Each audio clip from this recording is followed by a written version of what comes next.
Gentlemen, Josh, Ryan, Hugh, welcome to our podcast today. This is it's a collab. It is. We've never done a collab before. Yeah. So this is exciting. To for me, us. this is like when you're watching Melrose Place and Brandon rocks up. 90210. It's like a crossover episode. I've never watched that before. Neither. Yeah. Nah, neither. I hate those shows. Me too. What else do you hate? We'll get into it today. We've already discovered a few. Hey, boys, thanks so much for joining us. I've been so fucking excited for this episode for a long time. Hugh, obviously, we had an ep about 6 months ago. Yeah, probably but longer. this episode, I reckon we said maybe a year ago we said we'd do it, and it's purely my admin skills. That's the reason it's taken so long. You're a busy man, and also I'm also quite disorganised and not very good with my calendar, so that's also why. Well, I wasn't very good. I sent a message to my video producer today on my calendar. He didn't get it, so we've been a little bit delayed. We've just had a makeshift sort of set up here, but I'm blessed to have you in and to have the show today. It's great to meet you both. First time meeting you both as well. Oh, it's so good. I mean, I'm trying to hide my envy of your space. Yeah. Like I'm trying to act cool. Tell me how good it is. It's so nice in here. Like what about the light? No one said anything about the light. Love the light box. Yeah. Love the plants. Look so healthy. Yeah, I water them. Oh, yeah. Like everything is so nice. Yeah. I mean, our space is really nice. Like Hardwood. It's pretty good, but like I feel shame because it's my office that we record in, and it's nowhere near as good as this. So I don't really think anyone in the upped my world's game. got an office this big. Yeah. I feel like I'm at like Keep going. Google. Cathedral. Like I'm surprised you guys aren't on Segways. We've got electric scooters. Of course we do. They're just there. The Imperfects. Now, I'm glad you clarified that because it could be called the Imperfects if you didn't clarify. Has that been brought up? I'm perfect. I've never thought about that. So true. It's like, yeah. Is that If it was presented as two different words, Yeah. but we have it as one. So yeah, just in case there's a space there. In a podcast obsessed with puns, I have never thought about that. Yeah. It would be very off-brand for us to call it imperfect. Yeah, literally. Yeah. How did it all come about? Because obviously we've got Hugh with the Resilience Project. That's how we met through all your incredible work with everyone. You got your brother, who's a star. Who's actually my favourite Van Cuylenburg now. After listening to don't know what I've done to deserve that. After listening Monica. to his episode on the Imperfects. How, and your like how did that? You just looked at me like, now who the fuck are you? No. What are you doing here? No, obviously. When a you on massive Rove, fan. like 100 A years massive fan. I didn't want to say that, but I fucking love Rove. Like I did love Rove. Love everything you've done, but this like connection, how did that come about? Like. You guys were obviously born in the same family. Yeah, so we I know each other through parents. birth and stuff. Through having the same Yours is not through birth. No, we are not birth brothers. No. Yeah. I mean, that would be an incredible twist to the story if we found that out. Yeah. Holding it off for season 4. We'll announce it here. Essentially, our first meeting was I was just in a cafe and I was just working away on my laptop and, you can read all about it actually in Hugh's new book, which is coming out soon. Yeah, there's a whole chapter on Ryan, really. Really? When I say Ryan, it is a chapter on Ryan and our friendship. That's awesome. Yeah, I know. I can't. Can we believe get it. I'm stoked. Are we allowed to give a sneak peek in the new book? Because does that mean the old book is irrelevant now? Like everything I learned from that, do I just throw that out? Is that like you just?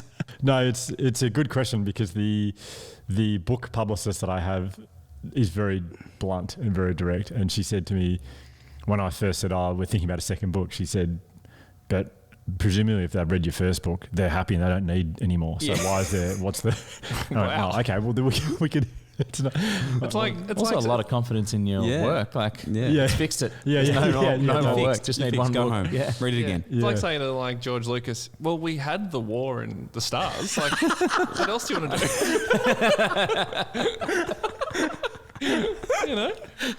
I reckon there's more story. All right. See what you can do. But people have already seen it. Yeah. They know. Okay, sorry. No, that's right. No, so one of the chapters is about, the book's all about the things we need to let go of in order to feel happier. A lot of people are probably quite similar, but like, I was okay. I was getting by. And then when COVID happened, I realized a lot of things about myself, like things I was hanging on to that a lot of us do, I think. Things around shame, which you've talked about on your podcast before, shame, expectation, ego, perfection, fear of failure, addiction to social media. I realised all this stuff. In fact, to be honest, I started seeing a psychologist for the first time in my life. And every time we'd have a session together, I had a little journal with me and I'd write notes and I kept realising the stuff she kept saying, you need to let go of that. So I started there's things I need to let go of. And when the kids had gone to bed and my wife Penny had gone to bed, I would study it and read my notes again, like I was sort of studying a study of myself. And I remember putting it away one day in the drawer thinking, well, no one can find this journal. That'd be so embarrassing. But the longer COVID went on, the more I thought, do you know what? The stuff in my journal is actually very relatable. I think people do need to hear this. And that was kind of why the second book happened. Unreal. Basically. So it's the inner workings of my journal from my psychologist, which is bloody personal stuff. But I hope it helps people, I guess. Mate, it will. It's unbelievable. But the chapter on Ryan really is... I used to see, I don't know if I've told you this, but so I lived in Fitzroy about a block away from Ryan for, 5 or 6 years and we didn't know each other, but I'd see him a fair bit and go, oh God, there's Ryan Shelton. I'd get very excited because I am a big fan. What's changed? Oh, you started doing this fucking weird mental health podcast. And I'd see him often in cafes. I'd walk and I'd go, oh, there's Ryan Shelton. You'd always be working on something. And I think Ryan's looks so cool. Just that looks cool. What a cool life working in cafes on a laptop. And one day I saw him in a cafe as Archie's in Fitzroy, and I walked in. I went, I'm gonna hopefully not make a tourist, but I'm gonna sit near him. And I could not have sat any closer. If I could have touched him very easily from where I was sitting. Yeah, which is at Archie's, that's pre-COVID, you do sit very close to other people. I could have chosen a seat on the other side of the cafe, but I did. Anyway, and we just started talking through. We just had a conversation there. I think I'd said what a big fan I was. Every now and again, someone will say something really lovely like that. But what struck me about it was when I asked Hugh what he did, and he explained what he was doing at the Resilience Project. I'd never heard of the Resilience Project before. And he told me that, and I was like, "Oh, whoa!" All of a sudden, I was like, "Oh, well, actually, I want to find tell me more about that." That was really interesting, and we had a little mini conversation about it. Didn't last long, and then we awkwardly went back to our own lives, 30 centimeters apart. But I also said, I can't remember the wording exactly, but I think I said, oh, do you mind if I grab a photo? I think my girlfriend, my wife now, would really love it. But it wasn't fair. It wasn't fair at all. It had nothing to do with it. Well, so then, then we sort of bumped into each other a few times around the area. Once was right outside Ryan's apartment, and I didn't realise that's where we were. And I was like, I had my back to your front door. And I was like, geez, you're really hanging around for a long chat here. This is awesome. But and you had this weird periscope device, which I don't know why you had that, recording equipment, and lube. Strange box of tricks. You don't judge. Yeah, I just everyone's different. Good for him. And so then maybe a year or two. It's maybe 3 years. Was it maybe 3? Yeah. And in that time, then I went through my own kind of whether you want enlightenment, in awakening of some sort, or the beginning of what that turned out to be. and I read the book, The Courage to be Disliked, which, lots of things have kind of changed my life in the last 3 years or so, but that book feels like was one of the first things that really I really connected with it. It was the first time I'd read something where I was like, God, everything in this book, I just want to be able to take all the lessons and teachings from this book and apply it to my life. And if I can do that, I just know I'll be on a way better path. Not that I was necessarily unhappy or anything, but it was just ticking all the boxes for me. And I remember thinking, God, it would just be great to have a place that I could go to every week, and someone just talks about all the lessons in this book. And then so it's constant reminders. I was like, that would be great. And then I was like, oh, I guess that's why people would go to church. I was like, oh, that's religion. That's when people connect with religion. That's what that is. So I kind of had that moment, and I started thinking about my own life, and I started thinking what am I what am I really doing here? Like, what am I doing? And like, I'd done some really fun things and things that I was proud of. And, you know, I was on Rove, which I was a huge fan of, like, before I was on it. And, you know, I got to be on radio with friends and work with my friends on a bunch of different shows. And I'd had, like, you know, quote unquote, like, success. But the thing that I'd always really wanted more than anything was to have my own TV show that I would write and I'd be the star of, and people would think I was brilliant and I'd win the Logie and fucking whatever, you know. That was like always the thing that from when I was a teenager, that was the thing that I always thought, well, that's the thing that if I get that, then I've made it and then I've achieved my goal and I'm happy and whatever that means. Hadn't really thought about the happiness part of it. I just thought about like, well, that's what I want. I guess that's what anyone like me wants. I want a Seinfeld show, you know? And so anyway, so I'd read this book and I was with my girlfriend at a restaurant in Daylesford actually. And I was just thinking, I was like, I'd spent like years pitching different shows to people, writing scripts, developing ideas. And I'd gone through like 3 or 4 different ideas and nothing had ever come from it. And I thought, okay, well, if that's what I really want, I've put a lot of time, mental energy into getting this TV show. I probably should think about how I'll feel if I get it. And if I get everything that I supposedly want, everything that I think that I want that will make me happy, how will I actually feel if I get all those things? So I kind of did this like for the first time ever, tried to kind of visualize myself having achieved those things. And this is coming from having read this book, The Courage to be Disliked. So I was just sitting there, I was like, okay, if I'm really honest with myself, what do I want at like the best case scenario? Like dream big, think what's best case scenario? So I thought best case scenario is I win the Emmy for like best comedy of the year and I'm on like the front cover of the LA Times or whatever as like comedy genius, Shelton does it again or something like, you know, whatever the fuck it says. Big photo of me. Essentially, that had, not that I'd ever thought that I'd wanted that, but I was like, well, I guess best case scenario, that's what I'm working towards here. I want people to think I'm brilliant. And so I thought about like really visualize myself on the stage at the Emmys accepting the award from Will Ferrell because he's a huge fan, so he'd want to present it. And Jerry Seinfeld in the front row, standing ovation. It's like, you've done it, you're brilliant. I love you, I'm Jerry Seinfeld. and so I thought about that and then I thought, and I was like, okay, I'm on the stage. And I was like, fuck, I don't care. Like, I don't really care. It was this, it sounds weird to say, because of course I would care. Of course that would be cool. But for the amount of weight I'd put on it, I just didn't really give a shit about it. And I was like, well, that's a bit of a problem. If I'm doing all this work for this thing and I'm not actually going to care about it if I even get it, then what am I even doing? Like, why am I doing this? And it was just this real big moment of like, I'm going for the wrong thing here. And I was like, what do I do? What do I do with this? The first person I thought of, this is years later, honestly, the first person I thought of was Hugh.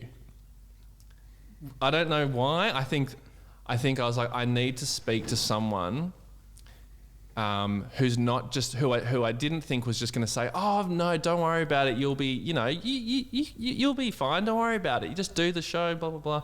Someone who wasn't going to brush it aside. Someone who was also non-partial, like unbiased. And because of what Hugh does, I felt like he was a safe space to go into.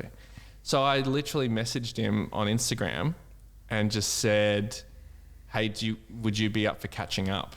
Like catching up for a coffee. I said no. Yeah, flat out. Yeah, and I said, you fucking know where your bread is buttered, mate.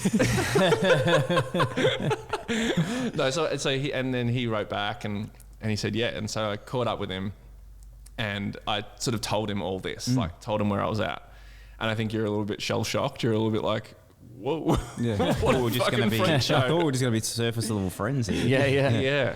But he was great and spoke to me about Ben Crow and about like purpose and about like how Ben Who you've helped- had on the podcast, haven't you? Yeah. So you talked about how Ben had helped you, with your sort of finding meaning and purpose. And I was like, oh, that sounds interesting. And then then I think you also said you should read Andre Agassi's book. I think you said you should read Open.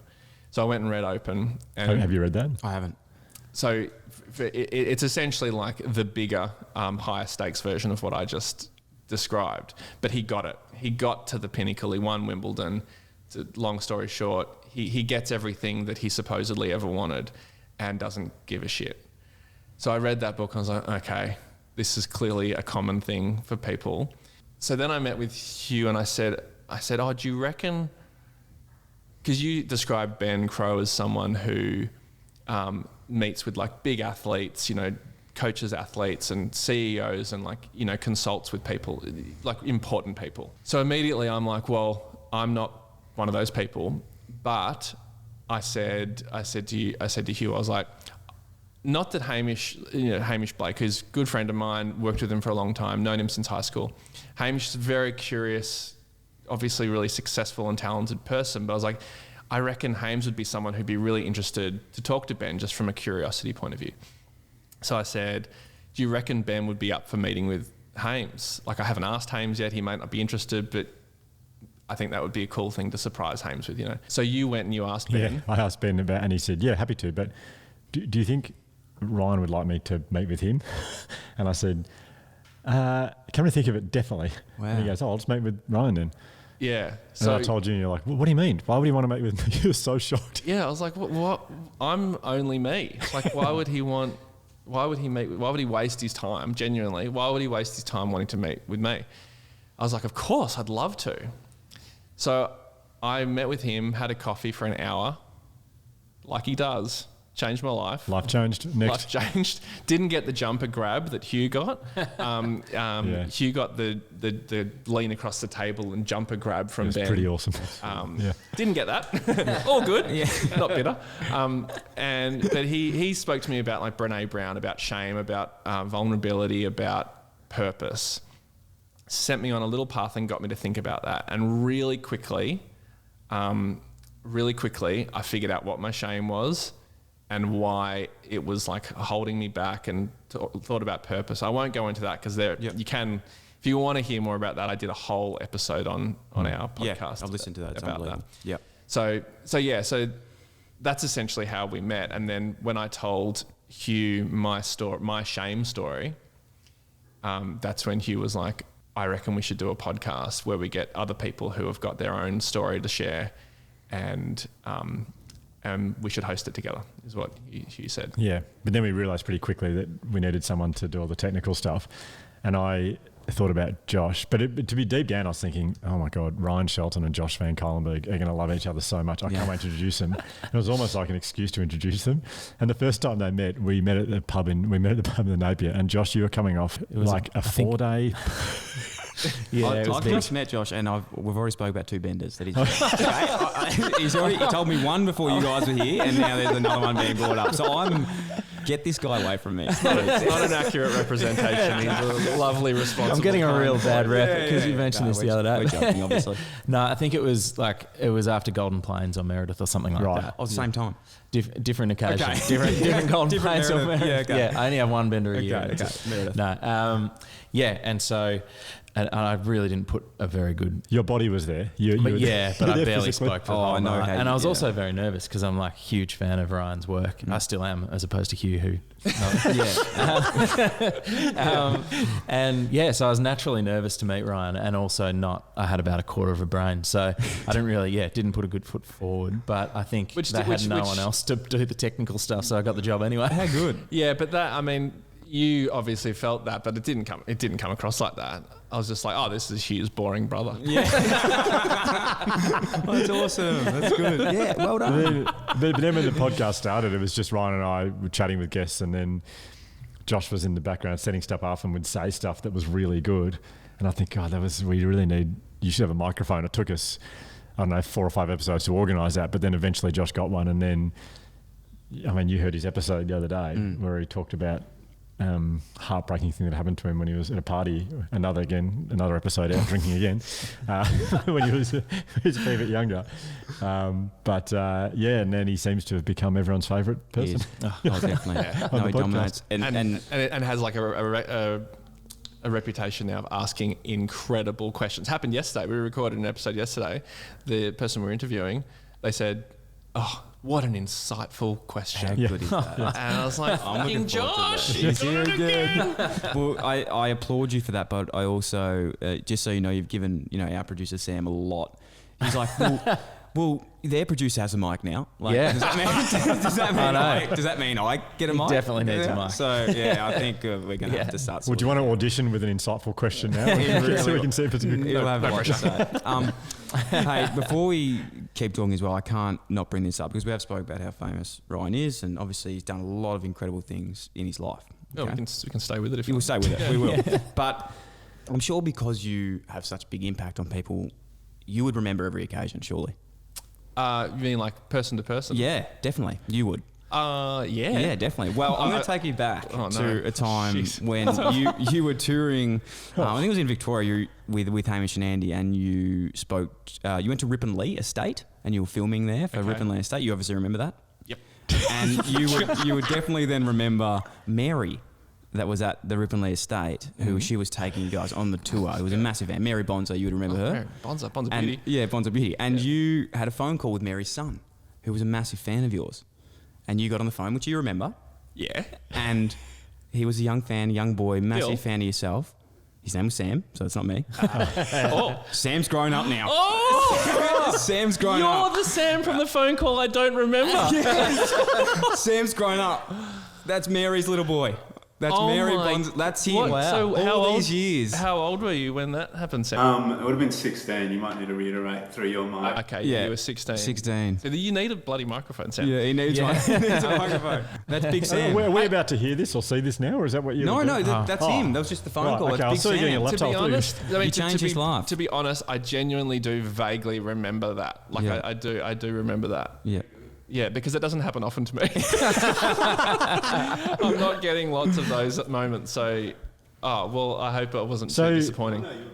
So you don't have a microphone, but He said you were brilliant. Yeah, take my seat. Yell it out. amazing. So your mum worked at Ripponlea Estate, and you're a big fan. So you said, and obviously your mum knew that Ryan was coming through that day, and said, Yeah. She said, Ryan's coming through with the crew. I think, I can't remember who else was there, but some of the other Rove crew, you were doing some skits there. And and she just called me. She goes, I got Ryan. I go, fucking hell. A lot of posters on his wall of you. It was a bit weird as well. So posters. Yeah. I went to St Leonard's. Hamish and I went to St Leonard's. Okay. I was in Mr. James's media class. Bernie. yeah, There we Bernie go. James. Wow. There we go. Wow. Old time. So What a that's Big small world. Sam. That's little Sam that you. Big Sam or Little Sam? I know both. I know two. Oh, well, lovely to see you. Speak to you again. Oh shit! So hey, big theme of your show is obviously everything. Really, resilience, opening up. You got the vulnerability. You got everything. Josh, can I? I hope this isn't awkward, Josh. Yeah. Yeah. Josh has got. Well, but can you get naked? Yeah, get naked. It's not the first time I've been naked here. It depends on what episode Dyl listened to, because I have a feeling we spoke about it before. It's a different episode. to one Yeah. you're What thinking episode of. did you listen the fitness? Oh, okay. How fucking Yeah. vulnerable are you? We've done two. Okay, so Yeah, you're a yeah. There's vulnerable another beast. one. Yeah. Well, Josh just did this episode, which that was where it became apparent that Josh was the actual talent on our podcast. You sent and it me was, the wrong one then. did I? Yeah. Okay. Yeah, it's your fault. Okay. So there's another episode where Josh was, you would have been 21, 22, just Yeah. met his now wife at a party with her friends. In fact, you tell the rest of your story. Yeah, I had just met, my now wife. We're at this party. I didn't know anyone except her. We'd only been going out for like weeks at this stage. I'm already getting. How's this for a story? already This getting is nervous. an amazing Yeah. story. I was so nervous and just generally like trying to be cool. And it was I was told it was a dress up party. So I dressed up. It's just the worst start to a story, isn't it? And I got there and no one else was dressed up. But I was dressed as, luckily I was dressed as like a kind of 50s James Dean thing. So it was and it turned out to be a really art arty crowd. So they just thought, they were like, cool jacket. This And they guy's just sick. thought I was like pretty cool. So I managed to dodge the first bullet there. And then we were standing around a fire. I was just having a beer with like about 8 people I'd never met before. Soph wasn't there. She was off with her friends.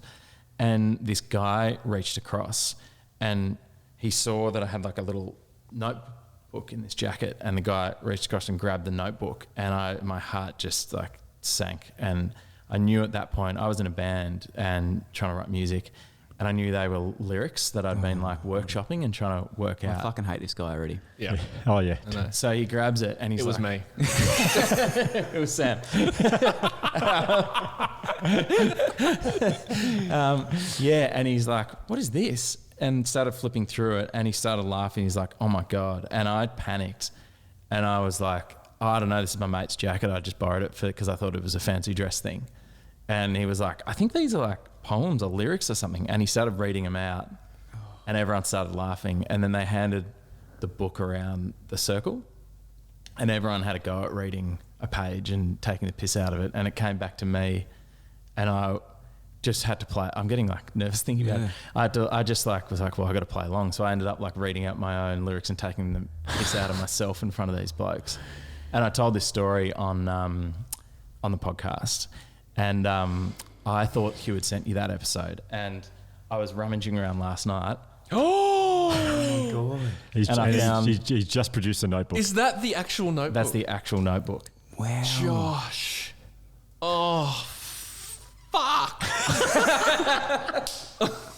I feel so special. This is like. Can you hold like, it up for the camera? Call the just so- Smithsonian. Like, this needs to go into a museum. Call the one. What is it? And I had Smithsonian, planned it's an that American like I would potentially read some of it, but I read it this morning and I'm still too. I Oh, can't, you have I'm to read sorry. some, man. Oh, I mean, sorry. I listened to a lot of your podcasts this week, and vulnerability is a choice. Yes. Yep. Forced vulnerability doesn't count. Does Yep. not count if we Yep. force it. So do it if you want. Yeah. Knowing it would make still- great yeah. content. No, yeah. I don't know. Like, I think. Is it best like kept a I secret? Well, I I'm just pretty think you interested. need to be prepared for us to take the absolute shit out of you. Can I just ask something there? Like, Yeah.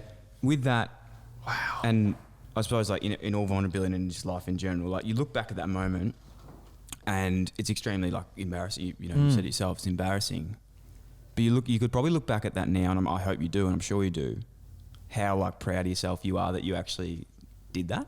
Like in terms of you, not the way you reacted to it, sorry, but like you were actually writing your own lyrics, you were doing these cool things. Like, do you look back now and you're like, fuck, that was... Well, I think the sad, I guess the everlasting tragedy, well, not tragedy, it's not a tragedy, but for me personally was that I never really tried to write lyrics again. Fuck. Because I was like, I wrote a lot of music and I was in bands and still am in a band and happily write music and melodies and stuff. But I just never had the confidence to try and write lyrics after that point. And I was actually talking to the guy who I'm in a band with, who's a singer who does write lyrics, the other day, saying I want to start again. So I've had a kid. I feel really happy, content, and for many reasons, the podcast, just many things. I feel just like a completely different person. Like it's like 14 years ago, 13 years ago, something like that. So I'm such a different person. I'm like, I should really just for the pleasure of writing, try and write some poetry or write something and just see what happens, just for my own pleasure, and try as a completely new person now. Really. That's awesome. Love that, man. The Weary. The That's band's awesome. called The Weary. WEARY. The That's- Weary. yeah. If you want to look them I up. can't Well, believe definitely. you got that notebook. How I did you couldn't find believe- that? I had I was going through an old box of stuff about a year ago, and I had this memory of thinking, I think I saw it in the box, and just kept going.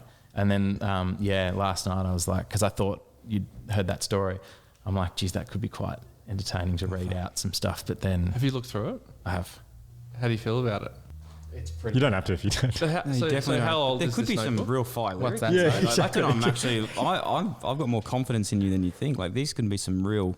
Yeah. How Actual old is the fire. notebook? The notebook it would have been 2010, so it's 11 years old. So how old were you then? I was about 86, so 24. 24. Yeah. Yeah, there's a few at the start that are just... All right. Telling me the train's departed gives no rest for the broken-hearted. An empty station, windy and cold, is a lazy soul content to grow old. Whoa. It's awesome. How can you that's awesome. Yeah, but you can so understand how like Oh, a God, 24-year-old, but like, you know, some douchey 24-year-old or douchey any age person would just like, doesn't matter what it, you know, it could be like Bob Dylan and they were going to give it shit before they even read it. 100%. Yeah, because it's the game. Yeah, that's the game. It's Isn't it even that's as true. well like with anxieties and whatever we're talking about here, like someone, you know, I could tell you one thing I'm anxious about now and you'd be like, that's the stupidest thing ever. Like that has no thing, or you might agree with me. But like, for example, last week, a massive insecurity of mine and a massive, massive anxiety of mine was shaving my head. So like ever since I was a kid, I was just bagged about having a big forehead, like receding hairline, like all these things. And it's funny as fuck. I get it. I do have a big forehead. It's actually quite funny. Like my mates would rip into me. But it was just something for me where like I was not insecure about anything but that. Yeah. I And feel then- like right now it's like when someone says something about something And I you just can't like, stop I looking. just want, I'm just keeping eye contact. Like I don't want to look up. Very big. I did the opposite. I was going, okay, I don't know. But like for me, it was like one of those things that people could necessarily say, oh, that's, you know, that's nothing, you know, get over it. But that didn't make me feel like it was any less. It's real for you. It's real. Yeah. And it I didn't move on to that. And again, listening to the podcast last week about levels of vulnerability and like, you know, there's some big things, there's small things. This for me was like shaving my head last week for my mate who had chemo. So it was a reason to do it. And I was like, fuck, you know, I've got to do That's Sam this. Doherty, Sam is it? Doherty, Yeah. who's going through chemo. And I don't think anyone would have known like how fucking hard that was for me to do.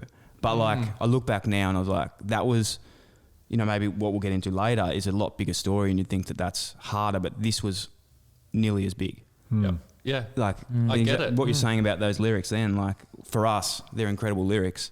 I love them, but I can imagine how hard it is for you to like read it out, if that makes sense. Yeah, it's, and weirdly, now I've done it, it doesn't feel that big. Yeah. Well, Yeah, exactly. this the is still same. big, but it feels better. You know? It feels, it feels okay. It feels like it's not shameful. Mm. Yeah, It's really nice. I really like those lyrics. Love it. Yeah. Oh, they're And I really like on my forehead. And on your forehead, I'm not making this up. I thought already when I first saw, I wish if I shaved my head, it would look like that. yeah. No. I did. Yeah. I did think that. Thank Let's you. do it. Let's see what happens. It won't look like that. That's what. Yeah, actually, it's funny. We've got it out. But yeah, it's crazy. Like, as soon as you were saying that, I was like, fuck, that's exactly how, you know, people will say, like, that's awesome, but it doesn't take away until you, I don't know, keep practicing the vulnerability of doing it. Yeah. It's addictive, Like, isn't it? It is. Yeah, It really it is. is. Because it's not like, I mean, like whether or not we all, like if we all say, well, I think, whether or not we all say they're great lyrics or not, That doesn't really. it doesn't yeah. really matter. No. I don't think. It's more just that, I mean, that's huge That's for probably you the to best read of the them out. book, to be honest. Yeah. There's- But like that's huge because it's not, the quality isn't necessarily, it's more just like what you think will happen Once they're read out once again. they're read out. And then to like any sort of vulnerability, all you can think about is like the worst case scenarios if you read it Yeah, out. yeah. And then when you do it, very, very unlikely that's actually going to happen. Yeah. Like there was the time, like there was we did an episode when you started talking about how you would take what you called hairpingers. Oh yeah, because I take hairpingers to make my hair not. You got fall out. the finasteride. Yeah. Yeah. I want to do that. Yeah. You don't need to, but yeah. But I should do that. But I think the hair loss thing is so fucking. Yeah, It well- played on my mind a lot. Like, Yeah. Yeah. it really did. Yeah. Oh, so like we're doing this episode, Hugh's talking about this, and my heart's just racing. Yeah. As I'm listening. I'm like, fuck. And then I just sort of say, it's like, well, you know, I'm on this podcast. We've got to fucking model vulnerability here. And then I just sort of said, I take them as well. I hadn't told anybody. I've been taking them for like years and years and years. What did I say just before? Yeah, and Beautiful. when you left to go to the bathroom. Oh yeah. When you left to go to the bathroom, I said, man, I love how thick Ryan's hair is. Yeah. I love it. I would. So I would would like like that. Yeah. But I had that same fear that you had about reading out those lyrics. I had that like to anyone else. Like who fucking gives a shit? I'm thinking, it doesn't matter. But to me, it was like this great shame secret that if people find out, it's like embarrassing. Yeah. And can we be very clear and just give directions on what the drug is, because it's the most inbox message I get. yeah. What the hair tablets are on. So finasteride. Finasteride, yeah. Finasteride. You go to your doctor, you say go I'm get going it. bald, and they write your script for finasteride. And you can get some serum as well, I think, for because not that I've done any research into this at all, but like this is common knowledge, obviously. But like the finasteride tablet stops the hair loss. Yep. But then the serums regrow the hair. That's it. So you need to apparently. I don't do this. Yeah. I don't have the serums. Yeah. No, I don't know. But it's You don't it's need it. amazing. You don't need it. That's Well, I right. probably don't need it. But Yeah. but like what is the point of me telling that is that after I told it, because like the things that I would do to keep it a secret, I would travel. I would drive half an hour, 45 minutes to the same pharmacy to get my finasteride, because for whatever reason I didn't want to like risk word getting out to other pharmacies. Yeah. So I was like, for some reason, I was like, is Shane in today? Like, as if like Shane was keeping my secret. Like he doesn't care. And then as soon as I said it, I was like, it doesn't matter. Yeah. And the amount of messages I got about that, like what Hugh just said about like, what was it? I want it for me. I want it for my boyfriend or whatever. It's constant, still coming in. And you realise it's like it is such a common thing. Not something Josh has to worry about. No, Josh, you've got great hair, man. But you can fall like I'm not balding, but good on I you. thought Yeah. no. Yeah, okay. Awesome, man. Yeah, cool. Tell us more about how your hair is. That was just for people who don't know what I look like. But when I was 19, I thought I was, and I panicked and got in a shame cycle about my hair, and I took those something. Because you would have seen my hairline and go, I'm heading in that and direction. so I took them for like a year when I was really young, just purely out of panic and shame and nervousness. Wow. Yeah. When I want to tell a story quickly because I was going to write it in the book, but it got cut out. I don't know why the publishers didn't like it, but Bonus. I was my first day of uni. Like I'm quite nervous about. I didn't know anyone, new friends. I sat down in this lecture theatre, and there was a group of about 7 or 8 girls that sat directly behind me, a little bit to the left, sort of just up the side, just behind me. And I was looking at them, going, "They look like nice people. Maybe I'll be friends with them." I'm getting quite nervous, like, how do I turn around and start a conversation? Oh God, this is making friends. And then I heard one of the girls go, "Oh my God, look at that guy's hair." And I was listening to him, I didn't know to him about me. And she goes, "He'll be bald before we get a degree." And I was like, "Oh God, please be a balding guy in front of me." And I'm looking around, and I was doing like teaching, so there's no guys in there. I was like, I think that's me. And this girl goes, "He'll be bald before the end of the year." And they're all pissing themselves laughing. And I was like, "Oh God, I'm 19, and I was single." They sound great. You know? I reckon this girl is now dating that guy. Fucking deserve each other. Yeah. But I remember being at a nightclub and I was chatting to a girl at the bar, and I was wearing a hat because I'd always wear hats, and like I am right now. Yeah. And her friend came up and just grabbed my hat off my head and goes, I knew it. He's like 50. I was like, fucking hell. Yeah. So I'm telling those stories for any guys out there who are losing their hair. It's not easy. Fucking sucks. You man. think about it all the time. Yeah. Oh, you do. And any comment like that, like footy clubs, obviously with your mates, you sort of get used to it, but it is, for some reason, like, it's I one don't thing know, you can joke about it. It's one your thing mates can joke about. But like when you get it from a stranger, like, take your hat off, or girls say it sometimes, that's when you're like, oh, that one hurt. Yeah. That one hurt a little bit. Yeah. But yeah, it's funny, isn't it? Like once you take that, like now that I've done this, I'm just like, I feel so much better about it. Like just facing that. Yeah. I suppose you guys do You now. look great. Thanks. I love it. Yeah, I've actually been using, I moisturise a lot. I love skincare. Oh, yeah, what do you love use? it. Well, it's actually Stuff skincare we love. Yep. So Hunter Johnson, who's at the Man Cave. Right. Yeah, he's got a great skincare. But there's an oil I put with it, which is Bro2, which is, that's what I use, Haim's, Zoe's, incredible Go-to. partner. Yeah, the Bro2 male go-to. version. Right, okay. And I put drop a couple oils in it, just sparks you up a bit. You just feel hot as. Yeah. So, Nah, Well, do you I like actually it? love it. Yeah, it's great. I actually got told by a pharmacist once, amazingly. No, it wasn't a pharmacist. It was like a young girl working I was just buying. I can't remember what I was buying, but it was something for the kids, I think. And she said, do you use any skincare products? And I said, no, I don't. And she goes, yeah, you should probably think about it. I went, How good's honestly? okay, thanks for that. I'll just grab the nappies and head off. Thanks for it. Do you ever think about pissing off? Because you should think about you should think about pissing off a little bit more. So one of the formats that we do with our show, for people who have listened to the Imperfects, we have 3 different formats. One of them is called the Vulnerability House. Yes. Where we sort of enter into a bit of a vulnerable. We pretend we're in like a bit of a Japanese tea house style thing. Yeah. We play this music. I love the music. And it drops into. good, isn't it? Can I play it through the microphone? Please do. Because there's the reason. Would you? Because we've sort of done your podcast. Yeah. Like, which is Been really gracious enough to come onto your podcast. as in we've done your format of sort of interview and storytelling. Would you be open to doing a Vulnerability House I'd episode love to. Yeah. with us? Yeah, I think it'd be great. Okay. Yeah. Yeah. Now, I forgot to bring. I was going to bring cards in because we have them on cards. We draw a deck of cards, and what we do is, we give you 3 questions and you choose one of them. Mm-hmm. But I've got them written on my phone, so I'm going to grab them. Grab your phone. So for those who haven't heard it before, Yeah, we give it a rundown. Yeah, so it's essentially I can't remember who came up with the name Vulnerability House. Do you remember? Josh. No, you. Oh, It was did you. I? It was Oh, you. okay. Yeah. I always Great forget. name. Yeah, It's a thanks. Thanks. Yeah, I guess it was me that came up with it. Anyway, let's move on.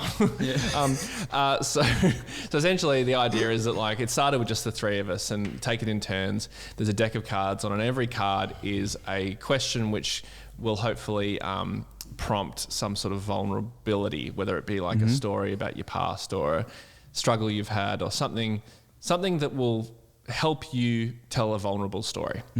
And we always put out 3 cards, so you have 3 options. You know, we never force anyone to answer anything, but if you've got 3 options, then at least you can, if you want to be really vulnerable, you can, or if you don't want to be that vulnerable, you can do that as well.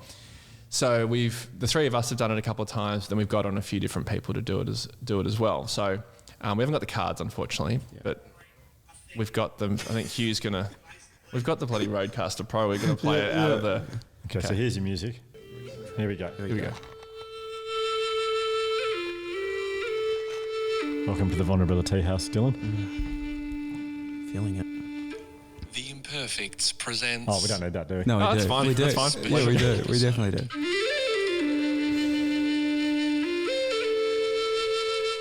Yeah, obviously a really tight podcast.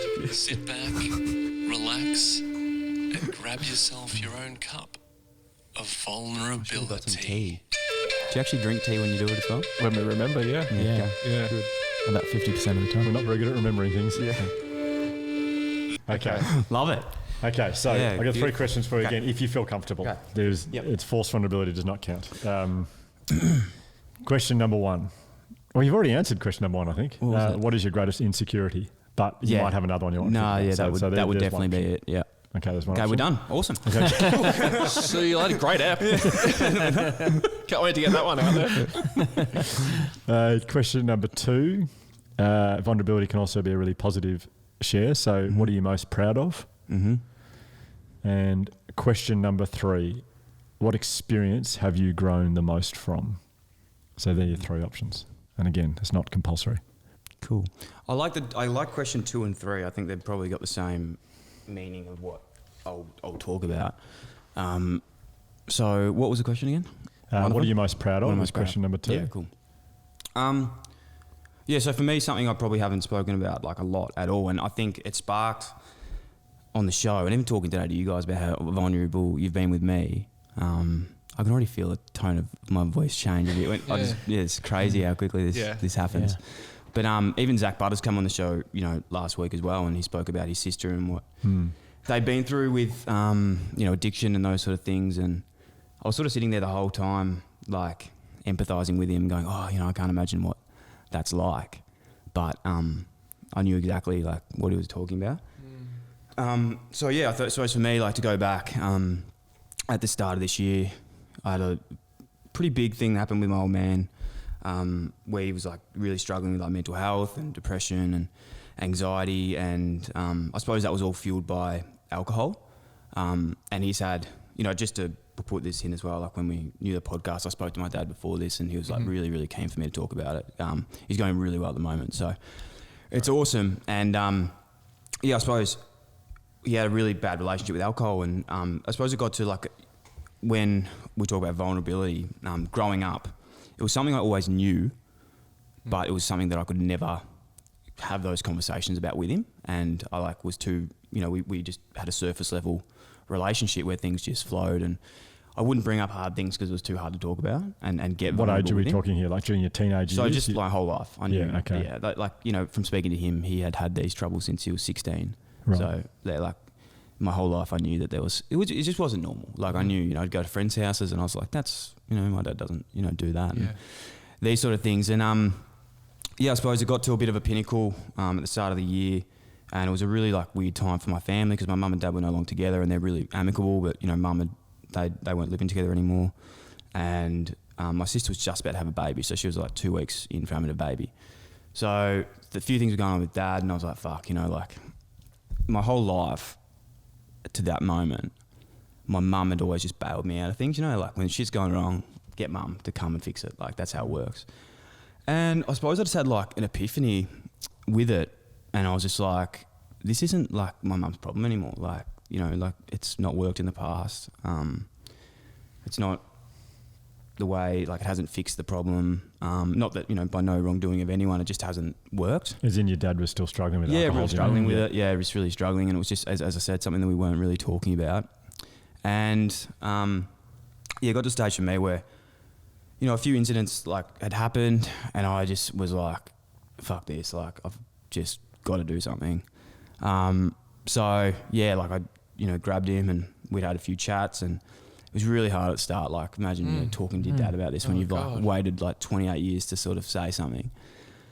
And like it wasn't like a dream. It like I think a really good part for anyone going through this is like it wasn't a dream scenario. Like it wasn't like, oh yeah, cool, I agree. Like let's sort this out.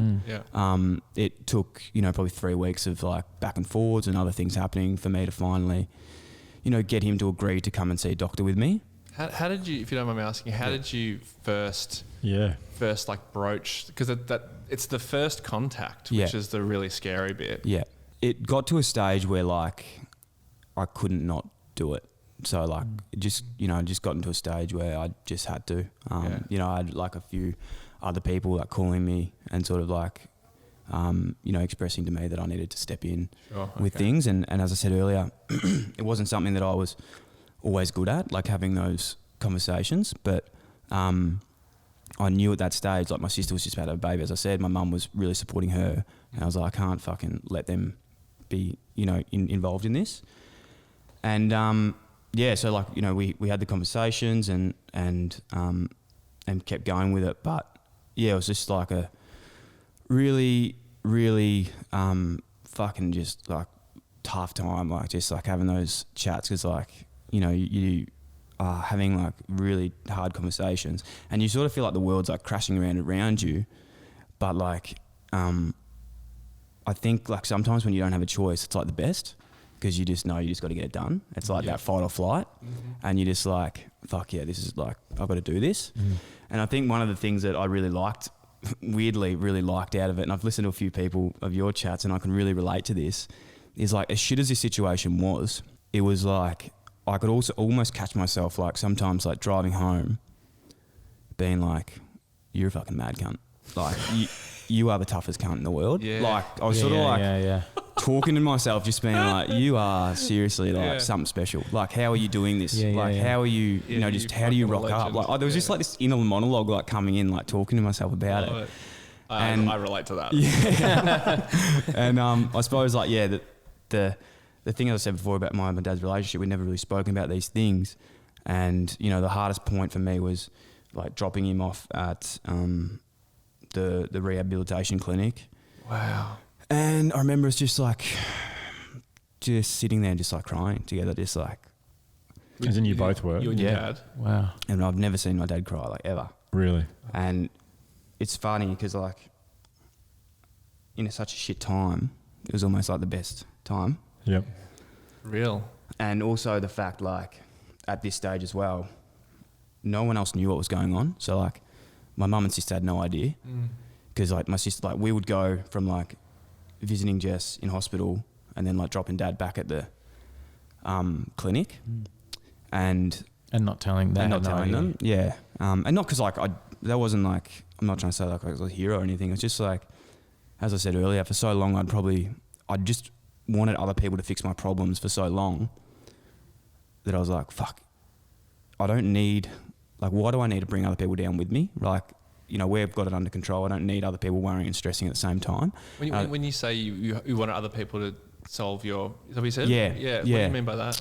I just think like for so long when I was younger, like if I had a problem, I think I'd put my problem on someone else and be like, come on, make me feel better about this. Oh, like, sure. you know, like come on, make me feel like it's not my fault. You said before your mum would sort out a lot of problems. Mum would always come and be like, oh, it's not your fault. You know, like we can fix this, we can do this. Yeah, gotcha. But yeah, I suppose it just got to the point where I was just like, we have to do this, and we did it. And yeah, that moment I spoke about earlier was fucking massive, like for me, just in terms of, and us, sorry, in like our relationship. And it's just funny, like in such a fucking shit hard time, like it's nearly like my favourite time, because like it was for like the first time we'd been like fully connected with it. And yeah, like I think like, you know, my dad and my relationship's been like so good, you know, since like, you know, he's 6 months clean. We've never been closer.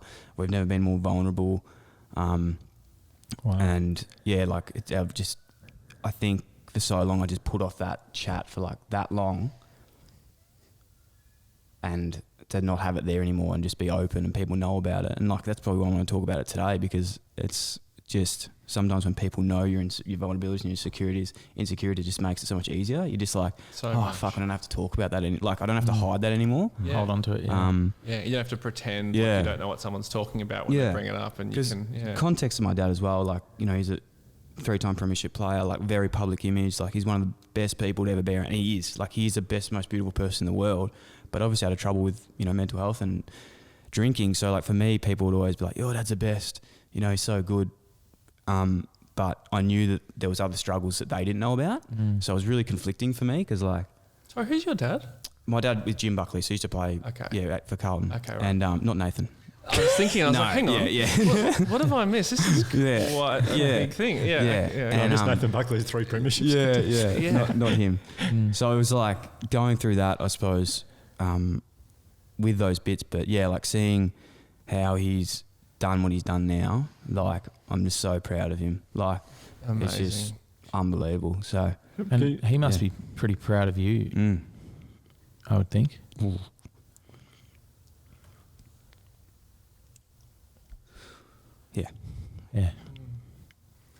Yeah. I mean, there's a role reversal that happens at some point there where it's I was his dad, pretty much. Yeah. You're looking after the guy who you always wanted to look after you. Yeah. Because our dads are just like on this pedestal of like, the dynamic is you don't really challenge your dad or your parents. Yeah. You don't really challenge them on anything. No. But obviously it feels like you got to a point where you're like, I'm an adult. Yeah. Yeah. It was a really, like, that's why that weird relationship was bittersweet, because a part of me I was like, fuck yeah, like you've grown up and you've finally taken charge, because there were so many times things that in my life, like separate to this and just other things that I'd probably needed to step up to the plate and just failed at. Like I just hadn't taken control of and been like, oh, fuck it, next time, you know, like, you know, could have worked harder here, but I didn't, you know, little things like that. But this was the first time where it was like, actually one of the biggest issues I've been through, but I'd actually stood up to it. I was like, this is sick. Fucking amazing. Yeah, incredible. So yeah, it was good. And it's funny, like, what do you say about, like, you know, our relationship now, it's never been better. But I just remember it was so funny sometimes at like these times where we'd be talking and no one really knew what was going on. And he'd like call me like asking for things. And I was like, you're my dad, you know, like you don't have to ask me, but like he actually did. So like in a way, like I was sort of his like guardian. Yeah. So, wow. Yeah, it was pretty cool. Like, you know, and our relationship's so good since. And even for him, like I called him yesterday and I was like, fuck, you know, I've got this podcast and I have a feeling something might come up. Do you reckon I could talk about it? And he's like, 100%, like go for it. Amazing. Wow. Really cool, which is massive for him, because I think this has been the one that's really helped him the most, because people know. Like, you know, I learned things about him in that time that I'd never known. Like never even knew about him. Like, you know, we spoke about him as a kid and, you know, things like, so I was sitting through all the like psych meetings and doctor meetings and, you know, I learnt like that he'd actually been to try and get off the drink with mental health and all that, like probably 10, 15 years earlier when I was a kid, and had been there for one day and then went straight back, you know, to the pub because he just couldn't deal with you know, the emotion and stuff like that. So it's really interesting. And I think like even like going even deeper into it, you look at it like a holistic level, and you know, I see someone fortnightly like, you know, you guys do, just to keep on top of my life really and just learn more about myself. And I haven't realised how much, you know, his role in my life that's why I do what I do. Wow. And it wasn't, you know, like when I talk to people and like, you know, what Hugh does, like the reason I did that, I think looking back now, wasn't necessary for me. It was like to show him that if he would listen to something that I've done, he'd know that I'd want to help him. Oh, right. Yeah. Gosh. To sort of put a beacon out there. Yeah, for him to just grab like, onto. you know, oh, Dad, I'm working with this mental health thing. But like dropping hints. yeah, just like dropping hints sort of thing. Like, yeah. look at these things I've done, for him to then to be like, hopefully come. But I think, you know, if anyone is going through that situation, like sometimes you do have to be vulnerable and just Do the have hard, the chat, do the big just hard. go in. So it's a really beautiful gift you've given to your sister as well, like a grandpa who's clean for their grandchild. Yeah. It's pretty amazing. Yeah. And yeah, even to say like with, you know, it's hard because I hate saying that. The reality is, yes, he did have a problem with alcohol and stuff, but it was never like, he was the best dad in the world as well. Yeah, so yeah. it's not like I didn't see it. Like he was always there. He was, you know, he's present in my life, but just had a dependency on that that was unhealthy. And that was probably the thing that hurt me the most, was just like, you know, I wanted to help a lot with it. So It's who knows, but it's potentially given you a relationship with him that you maybe never would have had if you never got into trouble. that's my biggest fear, that, you know, if I didn't have this conversation, what would have happened? And yeah, I honestly, like before it happened, without, you know, being forced to happen, or, you know, because you always have a choice. Like you can always ignore it and keep going. The best things for me that have happened are like, you know, when I got fired from my job and had to improve, or you get delisted the second time and you have to like look at yourself, or these things that happen, you go, fuck, I have to take that option. By no means am I trying to give advice here about anything, but I think it's harder sometimes when you don't have a choice, but still know that the reward is there. Can I go back to Ryan's question he asked earlier? I'm just so interested in practically, because I think a lot of people will be listening to this going, it may not be their dad, but it might be someone that, fuck, I've got to have this conversation. Did you like send him a message saying, can we chat later? How did you initiate it? Did you sit down and say, at dinner, just go, there's something I want to talk to you about? Or do you remember how you did that? Yeah, I just got him over to my house, and we were just sitting down, and like, you know, my other son relationships, it's quite like we have a great relationship, but it was just surface level chat. And is that normal for him to just come around and? Not really. No, it wasn't. So did you wasn't message normal. him and say, I said, I please need come you over? to come around. Yeah, I need you to come I need over. you to come around. Yeah. So he he would have known something. Oh, even the days before, I'd sort of just been really checking on him and where, like, what he was doing and stuff. So I was like trying to just keep tabs on the situation. But yeah, I just got him to come around, and I think I just made up an excuse that I needed him to come over. I remember just sitting down, and I literally just like sort of started talking, then I started crying for like. Really? I just put it like, and he was probably just like, what the fuck? Like, you know, because I think for him, he'd probably suppressed it for a long time. And that's why it wasn't a one conversation. Like it was like it took, you know, 2-3 weeks to really get through that. You know, I was stressed about, you know, I was worried about him, and I wanted to help and those sort of things. Because the first time, like he'd be, you know, he said, he's like, oh, I'm fine. You don't have to worry about me. You know, it's just a bad period. I'll get right, sort of thing. And because he'd been off before, but the thing about Dad was like, it was probably, you know, I think hopefully it doesn't go, you know, he's okay with me saying, like, I think a lot of his mental health issues came, you know, he was you know, probably had depression and drank to ease the depression. It wasn't like he was just drinking and was an alcoholic. Like obviously that's how it works. But yeah, it was that. So the conversation we had, and I just said, like, I really need you to do this. I really need you. And then it actually just got to the point where I was like, nah, like, we're doing this now. Like, you don't have a fucking choice anymore. And I just like got pretty angry. I was just like, we're going. How did you respond? He said, yeah, okay. Yeah. So he knew. Yeah, he knew. Yeah, he didn't have a choice. Yeah. Because then, you know, because I was keeping it, I just got to the stage where I was like, I'll fucking tell everyone else if we don't sort it out. Did you like practice the talk in your head like before getting there, and did it go anywhere like you were expecting? No, I didn't. I the first few I like just couldn't even get out. Really, it was pretty hard to sort of talk because it was the first time in 28 years I'd even mentioned it. Wow. So it was just like huge. Yeah, you just live with it. Other than feeling like a fucking legend now, how else do you like? How do you feel? Mad cunt. Mad cunt. Sorry, I said fucking legend. Yeah. But yeah, other than feeling like a mad cunt, how do you feel differently? Just as separate from your relationship with your dad, like how do you feel now? I have like this unwavering like thought that I know I can get through anything. Yeah, well, that's cool. But I'm not saying that in a way, like I say that almost not believing it, but I say it to like keep just reminding myself I can. Getting back on a list. Yeah. That's impossible. Getting back on a list. Yeah, I think Ninja Warrior? Yeah, what do you reckon? there's definitely other things that like, you know, I'm going through at the moment or I've been through in the past. And the thing with resilience, I think, is like my funniest thing and why resilience is so hard but also so good is like these situations, like going through something like this doesn't make the next thing any easier. Like it literally, if anything, it might even be harder. But resilience for me, like just is, it makes me go, I got through that, I can do it again. You know, I can do it again, I can do it again. Yeah. And you just start believing in yourself a lot. You just like, fuck, like. A confidence. Yeah, it's a confidence thing. And I assume also how much better it is to have done it. Yeah. Because as you said, you've got no choice sometimes. You got no choice. And Hugh, you know, you'd comment on this better than anyone, but you get to that stage that you just go like, whatever comes, like I'll be sweet. You know, like whatever happens, I'll just keep going. And even with that, it's like I probably won't be okay when something happens. So it's like that's life. Things are going to happen. Messy. Shit's going to like. There's this. If I think it's just one issue that's going to arise in my life, I'm kidding. There's probably going to be like 10 more. Yeah. But I just know that like when other shit happens, I've done it before. Can do it again. Yeah.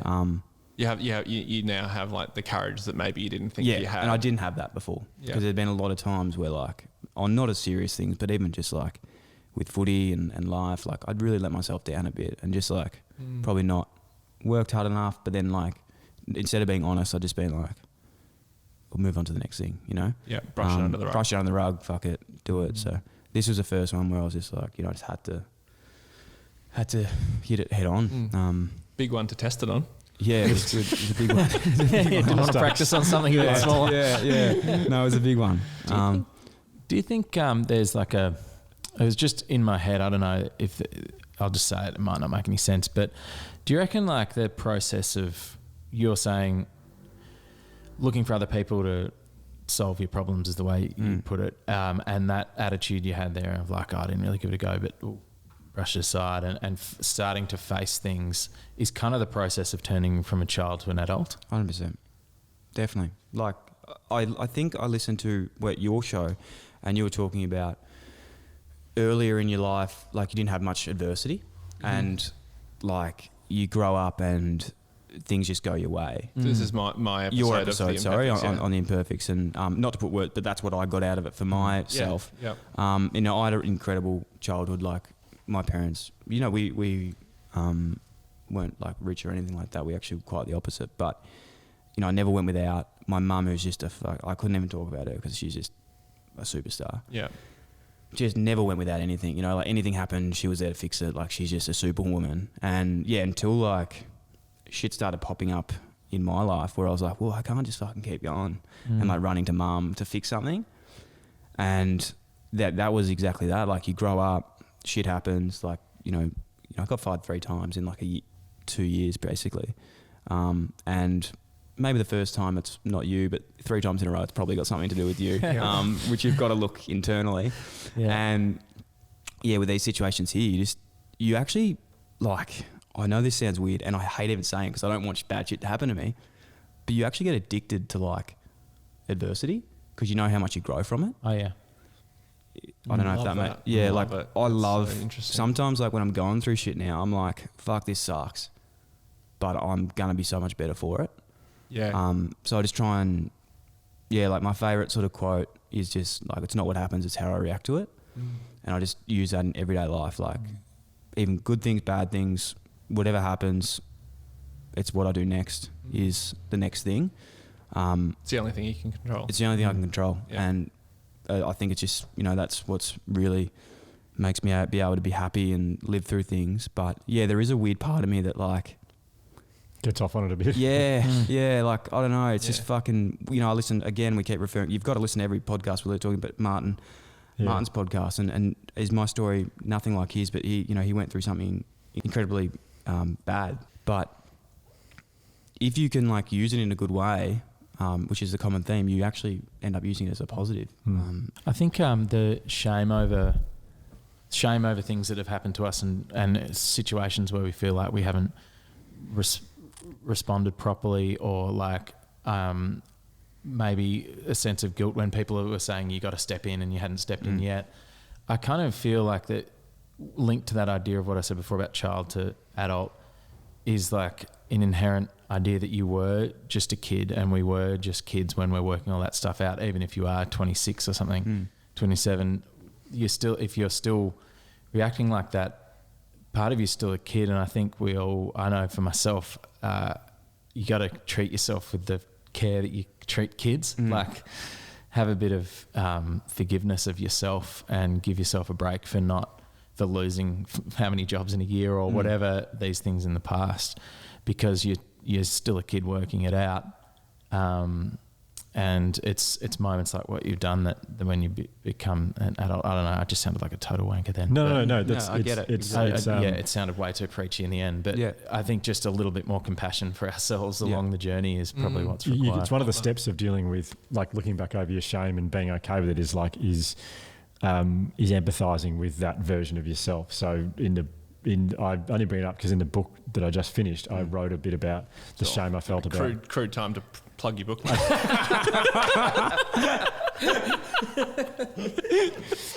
I didn't even mention the book. Go on, though. Pre-order now. Yeah, so it's available. T-shirts as well. Sorry. So I don't need to mention the book, but in my life, I have felt for a long time, which Josh will know about, or may not know about, but it's about to read about, is just shame I felt about when our sister got really sick. I was 18. I just got my driver's license, had a girlfriend for the first time, and I wasn't around a lot when my sister was really sick.